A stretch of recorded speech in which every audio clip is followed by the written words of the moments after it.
Shalom Bapak Ibu Saudara, pesan dari Bapak Pendeta Samuel Pasaribu. Selamat mendengarkan. Yesus tahu penderitaan yang dia alami bukanlah kekalahan atau tragedi baginya secara pribadi. Dia tidak mau orang-orang hanya fokus pada penderitaan fisiknya semata. Tangisan mereka sebetulnya lahir dari belas kasihan manusiawi, namun belum tentu dari pertobatan. Pesan, jangan hanya kasihan kepada Yesus, tetapi sadarilah kondisi rohani diri sendiri. Yesus tahu bahwa Yerusalem akan mengalami kehancuran karena penolakan mereka terhadap Mesias, yang kemudian terjadi pada tahun 70 ketika Yerusalem dihancurkan oleh tentara Romawi.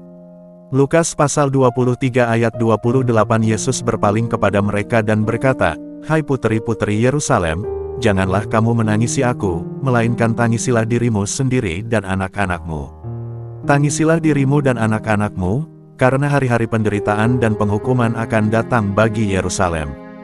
Yesus mengarahkan tangisan itu menjadi introspeksi diri. Tangisan yang benar bukan sekadar emosi karena melihat penderitaan, melainkan tangisan yang lahir dari kesadaran akan dosa dan kebutuhan untuk bertobat. Yesus memanggil umat untuk bertobat, bukan sekadar berduka secara emosional. Duka cita atau ratap tangis yang sejati adalah duka karena dosa. Banyak orang menangisi Yesus, tetapi hidup tetap dalam dosa. Yesus mengingatkan, tangisilah keadaan hatimu, bertobatlah, karena itu yang jauh lebih penting. Penderitaan Yesus membawa pengharapan, tetapi penolakan terhadap dia membawa kebinasaan. Yesus tahu penderitaannya membawa keselamatan. Tapi bagi yang menolaknya, penderitaan mereka sendiri jauh lebih mengerikan. Perempuan-perempuan itu menangis, tapi Yesus arahkan kepada duka yang lebih dalam dan sejati, duka karena dosa.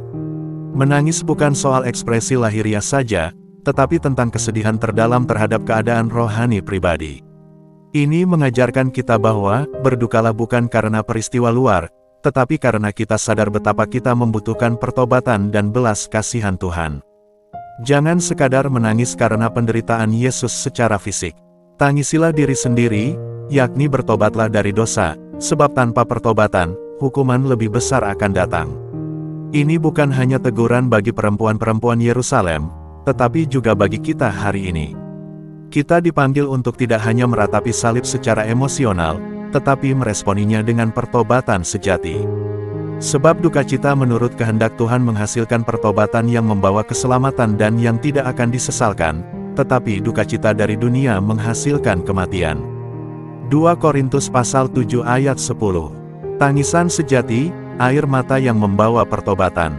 Tangisan seringkali lahir dari perasaan kehilangan yang dalam, ketika beban hidup terasa begitu berat untuk dipikul, dan kenyataan yang pahit meremukkan hati tanpa ampun. Kita bisa membayangkan betapa hancurnya hati orang tua yang harus merelakan anak tercinta pergi untuk selama-lamanya. Itu adalah luka yang tidak sembuh dalam waktu singkat. Atau seseorang yang dalam sekejap kehilangan semua harta benda karena bencana yang tak terduga, rumah hancur, usaha porak-poranda, dan masa depan yang tiba-tiba gelap gulita. Begitu juga dengan mereka yang mengalami kegagalan dalam bisnis, bertahun-tahun kerja keras dan harapan dibangun, namun semuanya runtuh tanpa sisa. Mereka yang karirnya terhenti di tengah jalan, seakan-akan cita-cita yang pernah menyala terang kini terkubur dalam tanah kekecewaan.